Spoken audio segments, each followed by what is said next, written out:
Hey guys, I'm your friend Krishna, your guide, your teacher, and I'm going to teach you today the most difficult, most confusing topic of the part of speech of grammar, English grammar, named finite or non-finite verb. Student always gets it as a difficult topic. But if you start understanding this topic by deducting method in which we do first the definitions, concepts, understanding, after then we do examples. So let's start this topic today, finite and non-finite verbs. What is finite verb? Let me make you understand. Finite verbs are those verbs those changes according to the tense, the number of people and person, singular or plural, people, and the person is first and second and third person, as you know that in pronoun. Finite verbs क्या होती हैं? जो बदल जाती हैं. Tense, number किसका? व्यक्तियों का, बहुत सारे व्यक्तियों के सिंगुलर प्लूरल होने से. और पर्सन्स क्या हैं? जैसे प्रोनाउन में होते हैं first person, second person, third person. अब चलिए एग्जांपल करते हैं. Rita paints a picture, children painted a picture, I paint a picture, you we paint a picture. तो इन सभी सेंटेंसेस में क्या हो रहा है? पेंट करने का काम हो रहा है. तो वो पेंट करने का यहाँ आप देख सकते हो, paints, painted, paint and last one is also paint. जो यहाँ वर्ब की फॉर्म आपको नज़र आ रही है अकॉर्डिंग टू सब्जेक्ट चेंज हो रही हैं. यही बात इसमें कही गई है. अगर पर्सन सिंगुलर प्लूरल है या फर्स्ट सेकंड थर्ड पर्सन है, according to this I you we, इसके अकॉर्डिंग वर्ब में चेंजेस आ रहे हैं. तो ये जो फर्स्ट एग्जांपल है, टाइम ऑफ एक्शन, किस तरह से रीटा ने जो पिक्चर पेंट की है, वो बच्चों ने पेंट किया है पिक्चर को. तो ये टाइम ऑफ एक्शन दिखाता है. इसमें वर्ब है जो चेंज हो रही है, यानी ये प्रेजेंट में है, ये पास्ट में है. Time of action. Number of person देखेंगे इसमें, I paint a picture, you we paint a picture. तो यहाँ first person and second person के अकॉर्डिंग जो वर्ब है वो फिर यहाँ पे भी चेंज हो जाती है. तो सबके साथ एक नहीं आ रही है. यही बात इसमें डेफिनेशन में समझाई गई है. Finite verb are those verb those changes according to the tense, number of people और person. Now we have to do next non-finite verb. It doesn't have any tense, doesn't change according to tense or number of person. जैसा इसमें change हो रहे थे number of person, people और according to tense, इसमें ऐसा नहीं होता. ये इसके अपोजिट है. जो कि हमारी वर्ब है वैसे ही रहेगी. हमारे जो पर्सन्स हैं, सब्जेक्ट्स हैं, नंबर्स हैं, कुछ भी आते रहें. जो हमारी मेन जो वर्ब है नॉन फाइनाइट वर्ब, वो सेम ही यहाँ पे देखिए, सेम बेकिंग बेकिंग बेकिंग सब में सेम आ रही है.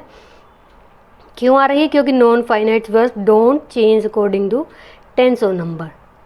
As you can see that she likes baking, you like baking, she liked baking. Tense बदल रहे हैं, पर्सन बदल रहे हैं, पीपल बदल रहे हैं.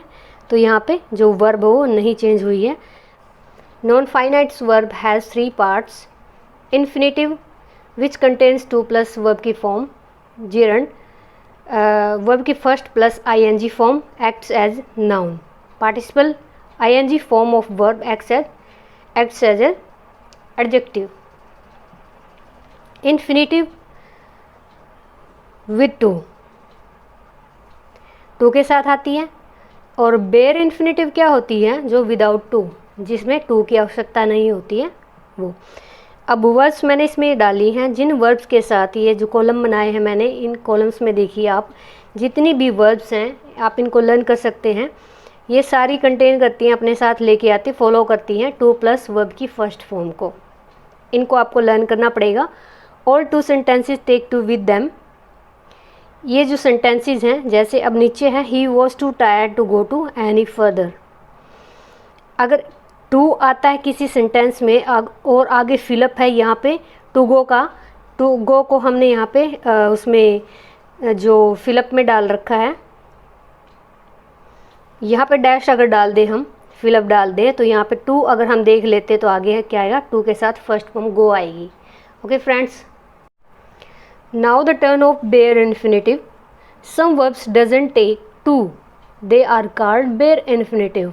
कुछ वर्ब्स ऐसी होती हैं जो टू को लेके नहीं चलती हैं, उसको फॉलो नहीं करती हैं, उनको बोलते हैं बेयर इन्फिनेटिव।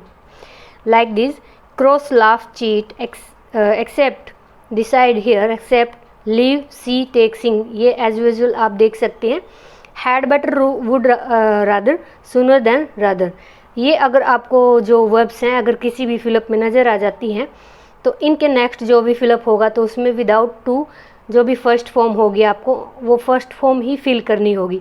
ये वर्ब्स आपको वहाँ पे किसी भी फॉर्म में मिल सकती हैं, फर्स्ट में, सेकंड में, थर्ड में, फोर्थ में, फिफ्थ में, पांचों फॉर्म्स में किसी में भी मिल सकती हैं। जैसे क्रॉस है, क्रॉस्ड, क्रॉस्ड, क्रॉसिंग और क्रॉसिज, पांचों फॉर्म में किसी में मिल सकती हैं। अगर ये नज़र आती है तो इसके बाद आपको आगे फिलअप में टू लगाना होगा, टू हटाना होगा और वहाँ पे सिर्फ जो फिलअप में फर्स्ट फॉर्म होगी वो लगानी होगी।